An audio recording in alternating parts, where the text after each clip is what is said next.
अस्सलामुअलैकुम साथियों। आज हम आपके लिए लेकर आए हैं उर्दू इदारों और रिवायात से मुताल्लिक़ बहुत अहम तरीन सवालात। इसमें हमने 5 टॉपिक कवर किए हैं। एक तो उर्दू में एहाम गोई की रिवायत है, दूसरा टॉपिक है इस्लाह ज़ुबान की रिवायत, और इसके बाद फोर्ट विलियम कॉलेज है, दिल्ली कॉलेज है और दारुत तर्जुमा उस्मानिया है। तो ये 5 टॉपिक जो हैं ये इस पूरी वीडियो में कवर किए गए हैं। टोटल 50 सवाल हैं। पहला सवाल है, अब इसको शुरू कर लेते हैं। पहला सवाल है, एहाम गोई से क्या मुराद है? ऑप्शन ए जू माना लफ्ज से वहम पैदा करना, ऑप्शन बी दो यकसा अल्फाज से वहम पैदा करना, ऑप्शन सी हम काफिया लफ्ज से वहम में डालना, या फिर ऑप्शन डी दो हम माना अल्फाज से वहम में डालना। तो सही जवाब है ऑप्शन ए, इसमें जू माना लफ्ज से वहम पैदा किया जाता है। ऑप्शन बी जो है दो यकसा अल्फाज से वहम पैदा करना, तो ये तजनीस में होता है। इसके बाद है सवाल नंबर 2, एहाम गोई इनमें से किसके करीब तर है? ऑप्शन ए मकर शायराना के, ऑप्शन बी तजाहिल आरिफाना के, ऑप्शन सी रियायत लफ्जी के, या फिर ऑप्शन डी सहल मुमतना के। तो सही जवाब है ऑप्शन सी रियायत लफ्जी के। एहाम गोई जो है वो रियायत लफ्जी का ही एक मखसूस अंदाज है। अब सवाल नंबर 3, इनमें से कौन सा शायर एहाम गोई के लिए मशहूर है? Option A Mazhar, option B Yakrang, option C Khan Arzoo, option D Mir Hasan. तो इसका सही जवाब है ऑप्शन बी यकरंग। ये ईहाम गोई के लिए मशहूर माने जाते हैं। सवाल नंबर 4, इनमें से किस शायर ने अपनी शायरी में ईहाम गोई नहीं की? Option A Inamullah Khan Yakeen, option B Zahooruddin Shah Hatim, option C Shah Mubarak Abroo, या फिर ऑप्शन डी शाकिर नाजी। तो इनमें जो है ऑप्शन ए सही जवाब है। इनामुल्लाह खां यकीन ने एहाम गोई में कभी तब आजमाई नहीं की। बाकी शाह हातिम है, आबरू हैं और शाकिर नाजी है, तो ये एहाम गोई के ताल्लुक से जाने जाते हैं। अब इसके बाद हमारे पास है सवाल नंबर 5, पूछा गया है ईहाम गोई के बावजूद किसकी शायरी में खुलूस, सच्चाई और सादगी से इजहार जज्बात की मिसालें मिलती हैं? Option A Mirza Mazhar Jan Janan, option B Inamullah Khan Yakeen, option C Shakir Naji, option D Shah Mubarak Abroo. तो जैसा कि इसमें पहले दो ऑप्शन है मजहर और यकीन, तो इन्होंने तो एहाम गोई की ही नहीं, तो इसलिए ये खारिज हो जाते हैं। पहले ही सवाल में पूछा गया है कि एहाम गोई के बावजूद किसकी शायरी में खुलूस, सच्चाई और सादगी से इजहार जज्बात की मिसालें मिलती हैं।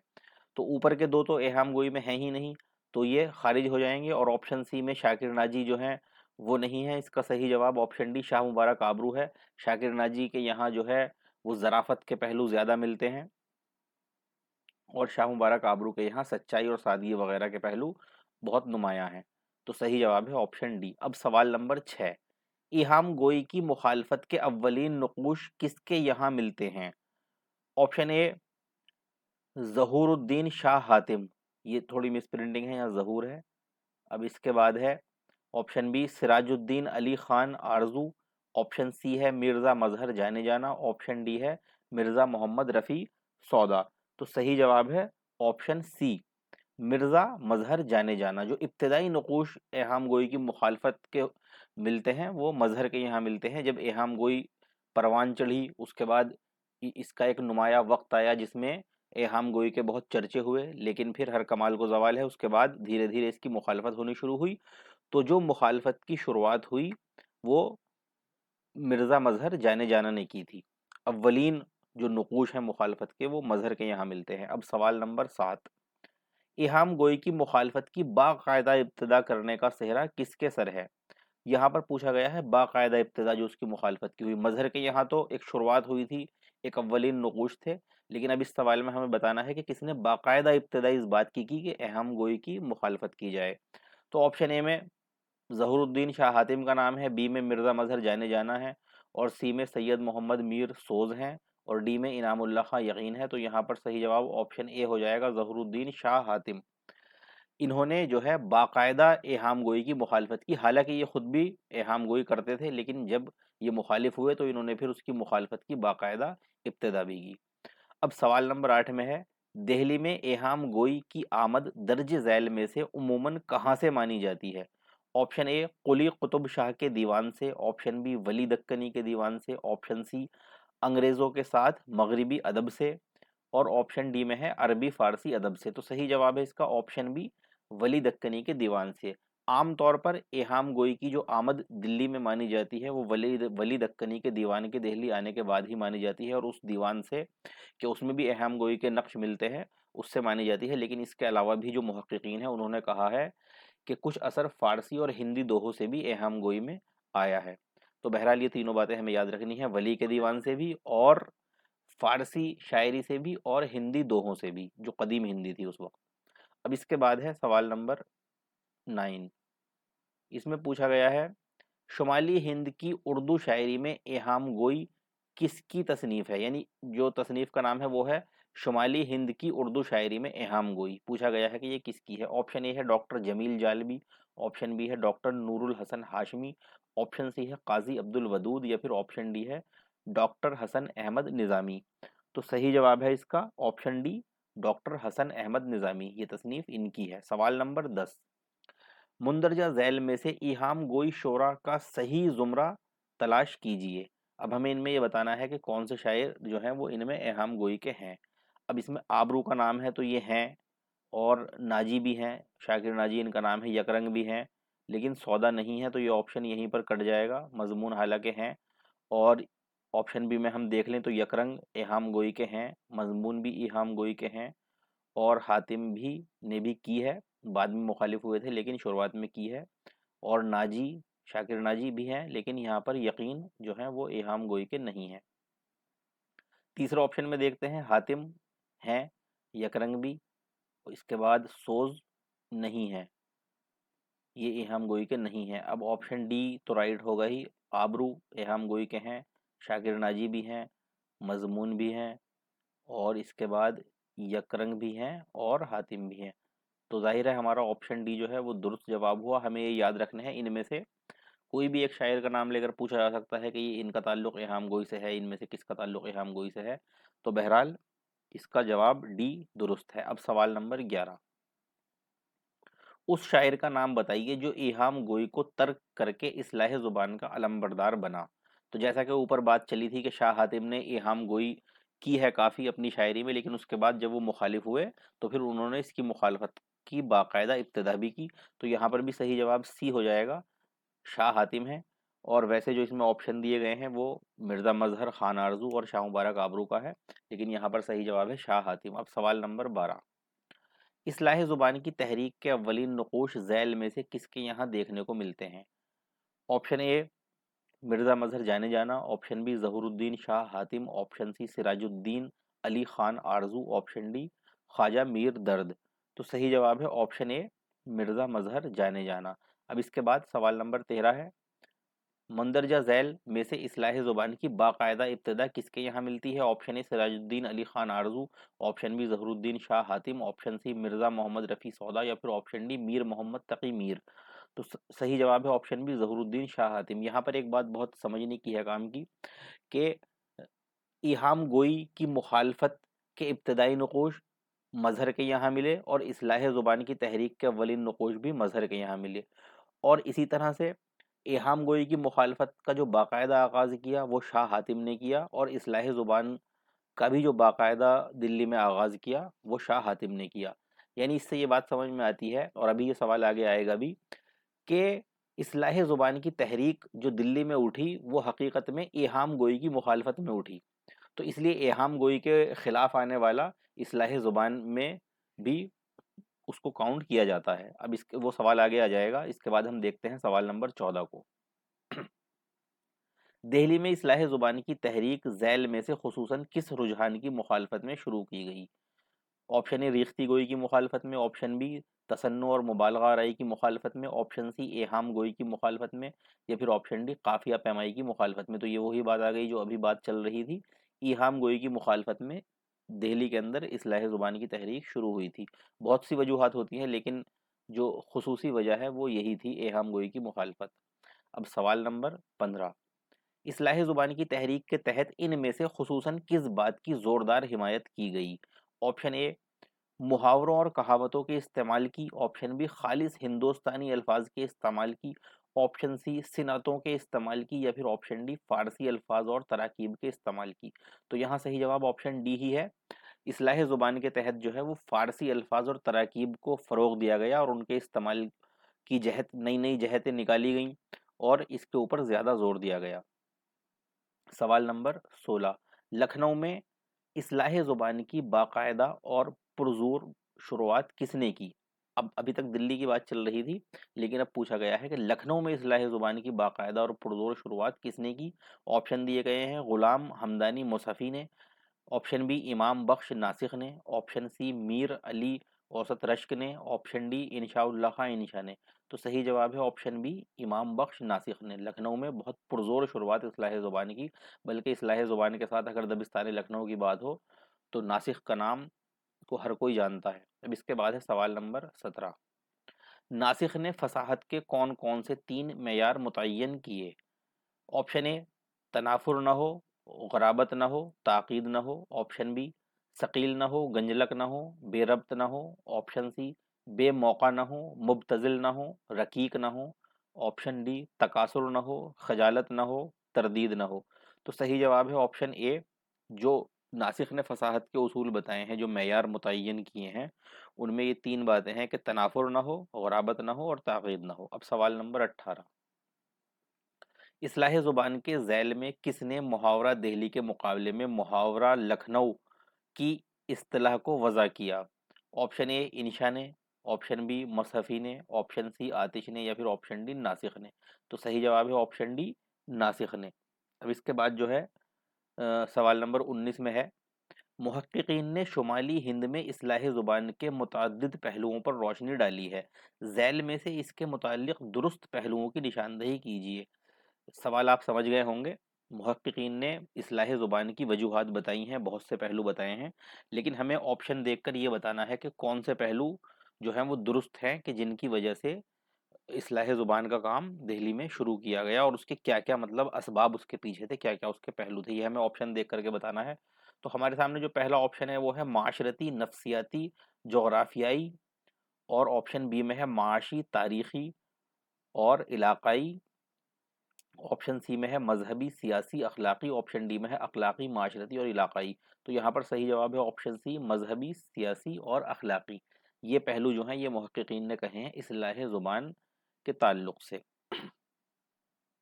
अब इसके बाद है सवाल नंबर 20, नासिख ने उर्दू की सर्फ और नहू को दुरुस्त किया, रोज़मर्रा और मुहावरात की छान फटक की और इसके कायदे मुकर्रर किए, तमाम मुस्तअमल अल्फाज की तज़कीर व तानीस के उसूल तराशे, अफ़आल और मसादिर में अहम तब्दीलियाँ की। ये कौल किसका है? ऑप्शन ए है doctor Anwar Sadeed, option B है doctor Abul Siddiqui, option B, अब इसके बाद सी है डॉक्टर जमील जालबी और ऑप्शन डी है अली जवाद जैदी। तो सही जवाब है ऑप्शन ए डॉक्टर अनवर सदीद ने। ये कॉल डॉक्टर अनवर सदीद का है। अब इसके बाद है सवाल नंबर 21, फोर्ट विलियम कॉलेज के क़याम का ख़ास मकसद क्या था? ऑप्शन ए हिंदुस्तानियों को अंग्रेज़ी ज़ुबान से मानूस कराना, ऑप्शन बी अंग्रेज़ों को हिंदुस्तानी ज़ुबानों से मानूस कराना, ऑप्शन सी हिंदुस्तान में तालीम का मेयार बढ़ाना या फिर ऑप्शन डी अंग्रेज़ी अदब का उर्दू तर्जुमा करके शामिल निसाब करना। तो 21वें सवाल में जो सही जवाब ऑप्शन है वो है ऑप्शन बी अंग्रेज़ों को हिंदुस्तानी ज़ुबानों से मानूस कराना। फोर्ट विलियम कॉलेज का जो खुसूसी मकसद था वो यही था। अब सवाल नंबर 22, फोर्ट विलियम कॉलेज का क़याम कब और कहाँ हुआ? ऑप्शन ए 1799 ईस्वी को दिल्ली में, ऑप्शन बी 1800 ईस्वी को दिल्ली में, ऑप्शन सी 1799 ईस्वी को कलकत्ता में, ऑप्शन डी 1800 ईस्वी को कलकत्ता में। तो सही जवाब है ऑप्शन डी 1800 ईस्वी को कलकत्ता में फोर्ट विलियम कॉलेज का क़याम हुआ था। अब इसके बाद सवाल नंबर 23, फोर्ट विलियम कॉलेज का क़याम किसकी कोशिशों का नतीजा था? Option A lord Clive, option B sir William Jones, option C lord Wellesley, option D John Gilchrist. तो सही जवाब है ऑप्शन सी लॉर्ड वेलेस्ली। ये गवर्नर बन के आए थे और इन्होंने ही ये मंसूबा तैयार किया था कि फोर्ट विलियम कॉलेज बनाया जाए जिससे अंग्रेज़ों को हिंदुस्तानी ज़ुबानों से मानूस किया जाए। अब इसके बाद है सवाल नंबर 24, फोर्ट विलियम कॉलेज में शोबा उर्दू या हिंदुस्तानी ज़ुबानों के निगरां का नाम बताइए। Option A colonel Holroyd, option B J.H. Taylor, option C John Gilchrist, option D Lord Wellesley. तो सही जवाब है ऑप्शन सी जॉन गिलक्रिस्ट। सभी के बारे में बताता चलूँ, कर्नल हॉलराइड का जहाँ तक सवाल है तो ये जो पंजाब में मोहम्मद हुसैन और हाली ने एक तरक्की वो अंजुमन, एक उर्दू अंजुमन के नाम से एक तंजीम तहरीक बनाई थी, जिसके तहत वो मौज़ूआती नज़मों का काम शुरू किया गया था। वो कर्नल हॉलराइड के साथ था। वहाँ पर कर्नल हॉलराइड की एमा में ये काम शुरू हुआ था। और ऑप्शन बी में जो J.H. टेलर का नाम है, तो ये दिल्ली कॉलेज के प्रिंसिपल बनाए गए थे। और ऑप्शन डी में लॉर्ड वेलेस्ली के बारे में हम पढ़ ही चुके हैं कि इन्हीं की कोशिशों से फोर्ट विलियम कॉलेज का क़याम हुआ था। ऑप्शन सी बचता है जॉन गिलक्रिस्ट। तो ये फोर्ट विलियम कॉलेज में शोबा उर्दू या हिंदुस्तानी ज़ुबानों के निगरां मुकर्रर किए गए थे। ये सारी वजाहत जो है इसलिए करनी पड़ती है कि एक सवाल से कई सवाल बनने की उम्मीदें होती हैं। अगर सिर्फ हम आंसर दे करके जाएंगे तो एक ही सवाल का आंसर बता पाएंगे, लेकिन अगर इसकी थोड़ी वजाहत कर देते हैं तो थोड़ा सा टाइम तो इसमें लगता है, लेकिन इसके साथ साथ बहुत से सवाल क्लियर हो जाते हैं। अब सवाल नंबर 25 है, John Gilchrist fort William college से कब मुस्ताफी हुए, यानी कब इन्होंने इस्तीफा दिया।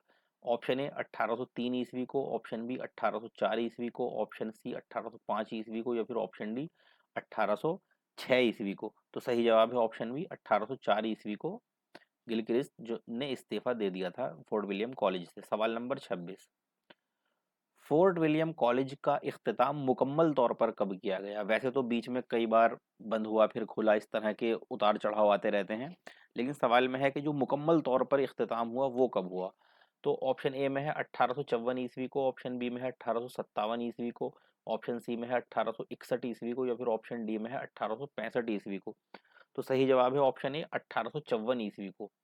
फोर्ट विलियम कॉलेज कॉलेज की जो पूरी उम्र मानी जाती है वो 54 साल की मानी जाती है। इसके बीच में बहुत से उतार चढ़ाव आए, लेकिन मुकम्मल तौर पर जो ये कॉलेज बंद हुआ वो 1854 में हुआ।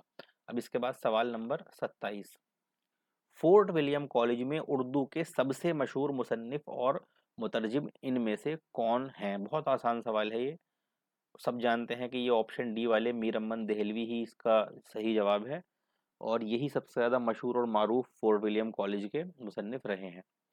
अब इसके बाद जो है सवाल नंबर 28, ये हम उर्दू के ताल्लुक से बात कर रहे हैं, तो उर्दू के ताल्लुक से मीर अमन फोर्ट विलियम कॉलेज के सबसे मशहूर मुसन्निफ रहे हैं। सवाल नंबर 28, इनमें से किसका ताल्लुक फोर्ट विलियम कॉलेज से है। हमें बताना है किसका ताल्लुक फोर्ट विलियम कॉलेज से है। ऑप्शन ए मास्टर रामचंद्र, तो इनका ताल्लुक तो दिल्ली कॉलेज से था। खलील खान अश्क, ये जवाब दुरुस्त हो जाएगा। इसके अलावा मिर्ज़ा अली लुत्फ़, ये भी नहीं है, और मौलवी मोहम्मद बाकर, ये भी नहीं है। तो सही जवाब है ऑप्शन बी खलील खान अश्क, इनका ताल्लुक फोर्ट विलियम कॉलेज से था। सवाल नंबर 29, इनमें से किसका ताल्लुक फोर्ट विलियम कॉलेज से नहीं है। अब हमें बताना है कि किसका ताल्लुक फोर्ट विलियम कॉलेज से नहीं है। तो ऑप्शन ए में है अहद अली खां यकता, ऑप्शन बी में है मिर्ज़ा जान तपिश, इनका ताल्लुक है फोर्ट विलियम कॉलेज से। ऑप्शन सी में मीर अब्दुल्ला मिस्कीन, इनका भी ताल्लुक है, और मिर्ज़ा काजिम अली जमा, इनका भी ताल्लुक फोर्ट विलियम कॉलेज से रहा है। ये जो पहले वाले ऑप्शन में है अहद अली खां यकता, ये इनका ताल्लुक फोर्ट विलियम कॉलेज से नहीं रहा, और इनकी बड़ी मशहूर किताब है दस्तूरुल फसाहत के नाम से, जिसको इम्तियाज़ अली खां अरशी ने मुरत्तब किया है। ये भी सवाल कभी कभी पूछ लिया जाता है। अब इसके बाद जो है सवाल नंबर 30 में है, मुंदरजा झैल फहरिस्त में फोर्ट विलियम कॉलेज के मुसन्निफीन और कुतुब के सही जोड़े मिलाइए। अब ये सवाल बहुत इंपॉर्टेंट है, लंबा हो सवाल बन जाता है, लेकिन इसमें से कई सवाल निकल जाते हैं। हमने इसमें 5 मुसन्निफ और 5 किताबें ली हैं। अब इसमें हमें सही मिलाना है। पहले में मीर अमन है, तो मीर अमन के साथ जो है वो पहले के साथ हम सब जानते हैं, ये गंज खूबी इनकी किताब है तीसरे नंबर वाली। और दूसरे पे हैदर बख्श हैदरी हैं, तो इनका जो है वो आराइश महफिल है। और इसके बाद तीसरे नंबर पर मीर बहादुर अली हुसैनी है, तो इनकी किताब जो है ये अखलाक हिंदी के नाम से है। और निहाल चंद लाहौरी जो हैं, इनकी किताब है मजहब इश्क के नाम से। और मजहर अली विला, इनकी अगर हम तसनीफ़ की बात करें तो ये बेताल 25 है। अब हम देख लेते हैं कौन सा हमारा ऑप्शन दुरुस्त आता है। पहले में हमारा तीसरा है, दूसरे में पहला है, और इसके बाद तीसरे में पांचवा, लेकिन तीसरे में पांचवा नहीं, ये गलत हो जाएगा हमारा पहला ऑप्शन यहीं पर। और इसमें पहले में तीसरा है, ठीक है, दूसरे में पहला है, ये भी ठीक है, और तीन में पाँच, तो ये भी हमारा गलत हो जाएगा। और यहाँ पर हम पहले का तीसरा बिल्कुल ठीक, दूसरे का पहला ये भी बिल्कुल ठीक, तीसरे में चौथा है अखलाक हिंदी है, ये भी बिल्कुल ठीक है। और चौथे में पांचवा है निहाल चंद लाहौरी का मजहबी इश्क है, और पांचवें नंबर पर दूसरा है। तो ये वाला हमारा ऑप्शन ठीक हो जाएगा, और ये भी हमारा गलत है, इसमें भी तीसरे में पाँच को बताया गया है। तो हमारा सही जवाब इसमें ऑप्शन सी है। इस तरह से हम इसका मिलान करके और सभी मुसन्निफिन की जो कुतुब हैं उनको याद रख लेंगे, इसमें से किसी एक पर या दो पर या तीन पर सवालात बनाए जा सकते हैं। अब इसके बाद है सवाल नंबर 31। दिल्ली कॉलेज के क़याम का ख़ास मकसद क्या था? ऑप्शन ए हिंदुस्तानियों को अंग्रेज़ी ज़ुबान से मानूस कराना, ऑप्शन बी अंग्रेज़ों को हिंदुस्तानी ज़ुबानों से मानूस कराना, ऑप्शन सी हिंदुस्तान में तालीम का मेयार बढ़ाना, या फिर ऑप्शन डी तालीम के जदीद मंसूबे को फ़रोग़ देना। तो यहाँ पर जो सही जवाब है वो ऑप्शन ए है, हिंदुस्तानियों को अंग्रेज़ी ज़ुबान से मानूस कराना। अब यहाँ पर एक बात जो है वो समझने की है, फोर्ट विलियम कॉलेज का जो मकसद था वो ये था कि अंग्रेज़ों को हिंदुस्तानी ज़ुबान से मानूस कराना, और इसके बरक्स जो दिल्ली कॉलेज का मकसद है असल, वो हिंदुस्तानियों को अंग्रेज़ी ज़ुबान से मानूस कराना है। ये बात हमें याद रखनी है। अगर दिल्ली कॉलेज की बात आए तो उसमें हिंदुस्तानियों को अंग्रेजी सिखाने का पर्पस मेन था, असल मकसद ये था। और अगर फोर्ट विलियम कॉलेज की बात आए तो फिर अंग्रेजों को हिंदुस्तानी सिखाने का असल मकसद था। अब इसके बाद हम देखते हैं सवाल नंबर 32 को। दिल्ली कॉलेज का कयाम कब हुआ? ऑप्शन ए 1823 ईस्वी में, ऑप्शन बी 1825 ईस्वी में, ऑप्शन सी 1828 ईस्वी में, ऑप्शन सी डी 1830 ईस्वी में। तो सही जवाब है ऑप्शन बी 1825 ईस्वी में। अब इसके बाद जो है सवाल नंबर 33। इनमें से किस मदरसे को दिल्ली कॉलेज में तब्दील किया गया?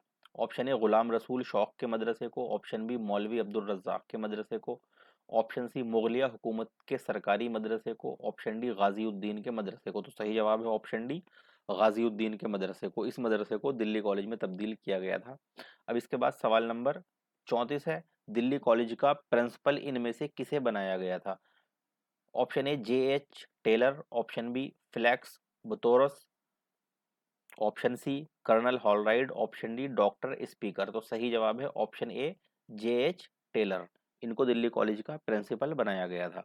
अब सवाल नंबर 35 है, इनमें से किसका ताल्लुक दिल्ली कॉलेज से है? ऑप्शन ए मिर्ज़ा मोहम्मद फितरत, ऑप्शन बी मीर मोइनुद्दीन फैज़, ऑप्शन सी मौलवी मोहम्मद ज़काउल्ला, ऑप्शन डी बेनी नारायण जहां। तो सही जवाब है ऑप्शन सी मौलवी मोहम्मद ज़काउल्ला। इनका ताल्लुक दिल्ली कॉलेज से है, और बाकी जो तीन नाम आए हैं इनका ताल्लुक फोर्ट विलियम कॉलेज से है, दिल्ली कॉलेज से नहीं।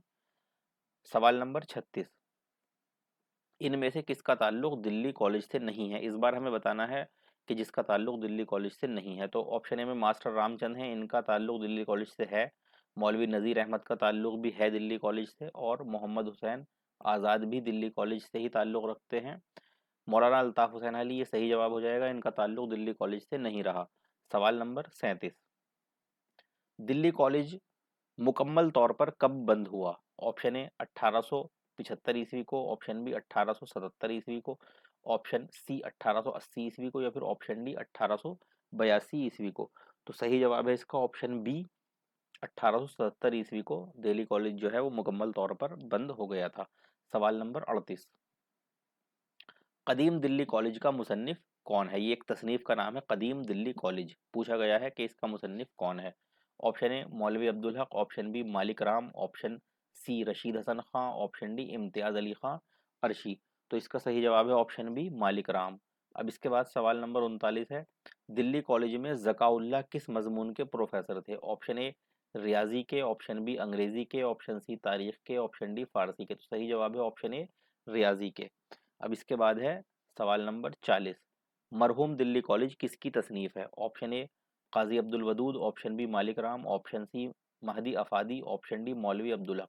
तो सही जवाब है ऑप्शन डी मौलवी अब्दुल हक। कदीम दिल्ली कॉलेज के मुसन्निफ जो हैं वो मालिक राम हैं, और मरहूम दिल्ली कॉलेज के जो मुसन्निफ हैं वो मौलवी अब्दुल हक हैं। ये दोनों बातें हमें याद रखनी है, बहुत इंपॉर्टेंट सवाल हैं, एग्जाम में अक्सर पूछ लिए जाते हैं। सवाल नंबर 41, दारुत तर्जुमा उस्मानिया का क़याम कब अमल में आया? ऑप्शन ए 1915 ईस्वी को, ऑप्शन बी 1916 ईस्वी को, ऑप्शन सी 1917 ईस्वी को, या फिर ऑप्शन डी 1918 ईस्वी को। तो सही जवाब है ऑप्शन सी 1917 ईस्वी को दारुत तर्जुमा उस्मानिया का क़याम जो है वो अमल में आया था। सवाल नंबर 42, मीर उस्मान अली खां से दारुत तर्जुमा की सिफारिश दर्ज झैल में से किस किस ने की थी? हमें नाम दिए गए हैं, 7 नाम हैं इसमें, और हमें ये बताना है कि वो कौन लोग हैं इनमें से जिन्होंने, जो उस वक्त के वहाँ के हैदराबाद के नवाब थे या निज़ाम थे, जिनके हाथ में वहाँ की हुकूमत का उम, पूरा मतलब एक उनके हाथ में थी, तो उनका नाम मीर उस्मान अली खां था। अब मीर उस्मान अली खां से किसने सिफारिश की, किस-किस ने सिफारिश की दारुत तर्जुमा के लिए? अब इसमें देखते हैं हम मौलवी अब्दुल हक, तो मौलवी अब्दुल हक ने सिफारिश की थी, वो इनमें शामिल हैं।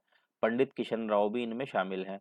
मौलाना अबुल कलाम आज़ाद इनमें शामिल नहीं है सिफारिश करने वालों में। बाद में इन्होंने इसके लिए काफ़ी जो है मदद फराहम की है, लेकिन शुरुआत में सिफारिश करने वालों में इनका नाम नहीं है। मौलवी मुर्तज़ा का नाम है सिफारिश करने वालों में, और हाफिज़ मोहम्मद मजहर का नाम भी है। हसरत मोहानी का नाम नहीं है, और इसके बाद अब्दुल हलीम शरर का नाम भी नहीं है। तो बचता है हमारे पास 1, 2, 4 और 5। अब हम देख लेते हैं 1, 2, 4, 5। तो 1, 2, 4, 5 हमारा ऑप्शन बी में है, तो यही हमारा राइट आंसर हो जाएगा, 1, 2, 4, 5। अब इसके बाद हम देखते हैं सवाल नंबर 43 को। दारुत तर्जुमा के पहले नाजिम कौन मुकर्रर हुए? ऑप्शन ए मौलवी अब्दुल हक, ऑप्शन बी पंडित किशन राव, ऑप्शन सी मौलवी मुर्तज़ा, ऑप्शन डी हाफिज मोहम्मद मजहर। ये चारों ऑप्शन में वही नाम हैं जो जिन्होंने दारुत तर्जुमा की सिफारिश की थी। अब इनमें पूछा गया है कि पहले नाजिम कौन मुकर्रर हुए, तो इसमें सही ऑप्शन ए राइट आंसर हो जाएगा। मौलवी अब्दुल हक जो है वो दारुत तर्जुमा जब बन गया, वजूद में आ गया, तो उसका पहला नाजिम मौलवी अब्दुल हक को बनाया गया। अब इसके बाद सवाल नंबर 44, दारुत तर्जुमा उस्मानिया के क़याम का खुसूसी मकसद क्या था?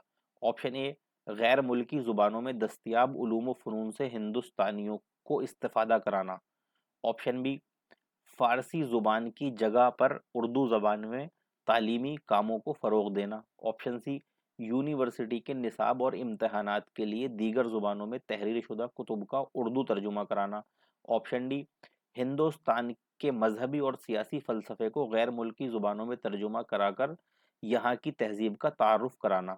तो इसमें सही जवाब ऑप्शन सी है। दारुत तर्जुमा का जो असल मकसद है, जो पहला खुसूसी मकसद है, वो ये था कि जो जामिया उस्मानिया यूनिवर्सिटी है, उसके लिए गैर मुल्की या बाहर की किताबों को जो है वो वहाँ की ज़ुबान में तर्जुमा करा के फिर एक निसाब बनाया जाए, जिससे यूनिवर्सिटी में क्लासेस वगैरह हों और इम्तहानात वगैरह लिए जाएँ। लेकिन इसके साथ-साथ जो पहला ऑप्शन है गैर मुल्की ज़ुबानों में दस्तयाब उलूम व फ़नून से हिंदुस्तानियों को इस्तिफ़ादा कराना, ये भी एक मकासिद में से एक मकसद ये भी था। लेकिन अगर खुसूसी मकसद की बात हो, तो यूनिवर्सिटी के निसाब और इम्तहानात के लिए दीगर ज़ुबानों में तहरीर शुदा कुतुब का उर्दू तर्जुमा कराना, ऑप्शन सी यही सही जवाब हो जाएगा। अब सवाल नंबर 45, अब्दुल माजिद दरियाबादी की तर्जुमा करदा दारुत तर्जुमा उस्मानिया की पहली किताब मंतक इस्तखराजी इस्तकराई, यानी जो तसनीफ़ का नाम है वो ये है मंतक़ इस्तखराजी व इस्तकराई, के उन्वान से कब शाया हुई? ऑप्शन ए 1918 ईस्वी को, ऑप्शन बी 1919 ईस्वी को, ऑप्शन सी 1920 ईस्वी को, या फिर ऑप्शन डी 1921 ईस्वी को। तो सही जवाब है ऑप्शन बी 1919 ईस्वी को ये किताब जो है शाया हुई थी। ये पहली किताब समझी जाती है दारुत तर्जुमा की। ये हकीकत में जो है अब्दुल माजिद दरियाबादी ने तर्जुमा की है, और ये तसनीफ़ जो है वो गालिबन मोहम्मद हुसैन की है, और इसको तर्जुमा अब्दुल माजिद दरियाबादी ने किया। अब इसके बाद जो है सवाल नंबर 46, जामिया उस्मानिया का दारुत तर्जुमा झैल में से किस नाम से जाना गया? ये जो दारुत तर्जुमा जिसके ऊपर हम सवालात अभी सुनते हुए आ रहे हैं, अब हमें ये बताना है इस सवाल में कि इसका कोई एक नाम से ये मशहूर हुआ, इसका नाम एक रखा गया, वो असल नाम क्या था? ऑप्शन ए इदारा तालीफ व तर्जुमा, ऑप्शन बी शोबे तालीफ व तर्जुमा, ऑप्शन सी मरकज़ तालीफ व तर्जुमा, ऑप्शन डी सरे रिश्ता तालीफ व तर्जुमा। तो सही जवाब ऑप्शन डी है, सरे रिश्ता तालीफ व तर्जुमा। इस दारुत तर्जुमा जामिया उस्मानिया का नाम था, जिस नाम से ये जाना जाता है, आज भी इसको इसी नाम से याद किया जाता है। सवाल नंबर 47, अगस्त 1955 ईस्वी में दारुत तर्जुमा की इमारत में आग लग जाने के बाद इसे दोबारा इनमें से किसकी कोशिशों से बहाल किया गया? ऑप्शन ए मौलाना अबुल कलाम आज़ाद की, ऑप्शन बी मौलाना अब्दुल माजिद दरियाबादी की, ऑप्शन सी पंडित जवाहरलाल नेहरू की, option D doctor Zakir Hussain की। तो सही जवाब है ऑप्शन ए मौलाना अबुल कलाम आज़ाद की। ये उस वक्त जो है एजुकेशन मिनिस्टर थे, और जब इसकी बिल्डिंग में आग लगी और काफ़ी तबाही हुई, तो मौलाना अबुल कलाम आज़ाद ने इसको दोबारा से बहाल करने के लिए बहुत कोशिश की और इसको बहाल कराया। अब इसके बाद जो है सवाल नंबर 48 है, दारुत तर्जुमा जामिया उस्मानिया की अदबी खिदमात इनमें से किसकी तसनीफ है? ऑप्शन ए मजीद बेदार की, ऑप्शन बी मुजीबुल इस्लाम की, ऑप्शन सी डॉक्टर कमर रईस की, या फिर option D doctor Khaleeq Anjum की। तो सही जवाब है ऑप्शन ए, ये मजीद बेदारी की तसनीफ है। अब इसके बाद सवाल नंबर 49, दारुत तर्जुमा उस्मानिया की इल्मी और अदबी खिदमात इनमें से किसकी तसनीफ है? ऑप्शन ए मजीद बेदारी की, ऑप्शन बी मुजीबुल इस्लाम की, ऑप्शन सी डॉक्टर मुस्तफ़ा खां फातमी की, ऑप्शन डी हमीद अहमद अंसारी की। अब इसमें जो सही जवाब है यहाँ पर वो ऑप्शन बी है, मुजीबुल इस्लाम की। अब यहाँ पर एक बात छोटी सी वजाहत करता चलूँ, समझने की है कि अगर नाम ये आ जाए दारुत तर्जुमा जामिया उस्मानिया की अदबी खिदमात, इसमें जामिया लफ्ज़ भी है और इल्मी लफ्ज़ नहीं है, सिर्फ नाम इतना है दारुत तर्जुमा जामिया उस्मानिया की अदबी खिदमात। तो अगर ये तसनीफ़ पूछी जाए तो मजीद बेदार की हो जाएगी, लेकिन अगर तसनीफ़ का नाम ये हो जाए दारुत तर्जुमा उस्मानिया, यानी जामिया का लफ्ज़ हट गया और अदबी के साथ एक इल्मी लफ्ज़ का इजाफा और हो गया, दारुत तर्जुमा उस्मानिया की इल्मी और अदबी खिदमात, अगर सवाल ये आ जाए, तसनीफ़ ये आ जाए, तो जवाब हो जाएगा मुजीबुल इस्लाम। ये दो हमें तसनीफ़ात याद रखनी है, इस ताल्लुक़ से बहुत इंपॉर्टेंट है और ये एग्ज़ाम में पूछी जा सकती हैं। अब इस वीडियो का आखिरी सवाल जो है सवाल नंबर 50, उसको देखते हैं। लंबा सवाल है लेकिन अपने अंदर कई सवालों को ज़म किए हुए है। सवाल है इनमें से किसका ताल्लुक दारुत तर्जुमा उस्मानिया से नहीं है? हमें सवाल में बताना है किस किस का ताल्लुक इस उस्मानिया से है। इसमें नहीं लफ्ज़ जो है वो हम काट देंगे और बहुत सारे लोग हैं इसलिए किस किस का ताल्लुक, हम इसको इस तरह से जो है सवाल को बनाएंगे। अभी हम सवाल को एक बार पढ़ते हैं, आप गौर सुनिए। लंबा सवाल है लेकिन इससे बहुत से सवाल हल होंगे। इनमें से किस किस का ताल्लुक दारुत तर्जुमा उस्मानिया से है? अब इसमें हम देखते हैं, पहला नाम है अब्दुल्ला इमादी का, तो इनका ताल्लुक था, हम इस पर राइट क्लिक करते हुए चलेंगे फिर ऑप्शन को मैच करा लेंगे। चौधरी बरकत अली भी, इनका भी ताल्लुक रहा है। हजरत मोहानी का नहीं था और मौलाना हाली का भी नहीं था। अब इसके बाद काजी तलम्मुज़ हुसैन गोरखपुरी, इनका ताल्लुक था। रशीद हसन खां का नहीं था और अब्दुल हलीम शरर का था। वहीदुद्दीन सलीम का भी था और मोहम्मद हुसैन आज़ाद का नहीं था। काजी मोहम्मद हुसैन का था, ये नाम काजी मोहम्मद हुसैन अगर आए तो इनका ताल्लुक दारुत तर्जुमा से था। और इसके बाद जो है सैयद हाशमी फरीदाबादी, इनका भी ताल्लुक दारुत तर्जुमा से रहा था। और 12वें नंबर पर मोहम्मद इलियास बर्नी, इनका भी ताल्लुक रहा है। तो हमारे पास जो नंबर आते हैं वो आते हैं 1 2 5 7 8 11 12, 10 11 12। तो 1 2 इसमें 4 नंबर आ रहा है तो ये हमारा गलत हो जाएगा। 4 नंबर पे जो नाम है वो मौलाना हाली का है, ये नहीं है। और 1 2 6, 6 नंबर पे रशीद हसन खां का नाम है, ये भी नहीं होगा। इसमें 1 2 5 7 8 10 11 12, यही राइट आंसर हो जाएगा हमारा। और डी में 1 2 5 7 9 11 7 9, 9वें नंबर पर मोहम्मद हुसैन आज़ाद का नाम है तो ये नहीं होगा। तो ये हमारा हो जाएगा। अब हम इनको जो है राइट का निशान देख करके इन नामों को हम याद रख लेंगे कि इनका ताल्लुक जो है वो सरे रिश्ता तालीफ़ व तर्जुमा यानी दारुत तर्जुमा जामिया उस्मानिया से था। तो यहाँ पर ये हमारी वीडियो मुकम्मल हुई। ये हमारे 50 सवाल पूरे हो गए हैं। अब इसके बाद हम आपके सामने नई वीडियो के साथ नए 50 सवाल के साथ फिर हाजिर होंगे। आप हमारे चैनल को सब्सक्राइब कीजिए और वीडियो को लाइक वगैरह कीजिए, दूसरों में शेयर ज़रूर किया कीजिए, क्योंकि जिस तरह आपको इससे फ़ायदा हुआ इस तरह से दूसरे लोगों को भी फ़ायदा होना चाहिए। इसी के साथ अब हमें इजाज़त दीजिए। अल्लाह हाफिज़, फ़ी अमानिल्लाह, वस्सलामु अलैकुम वरहमतुल्लाह।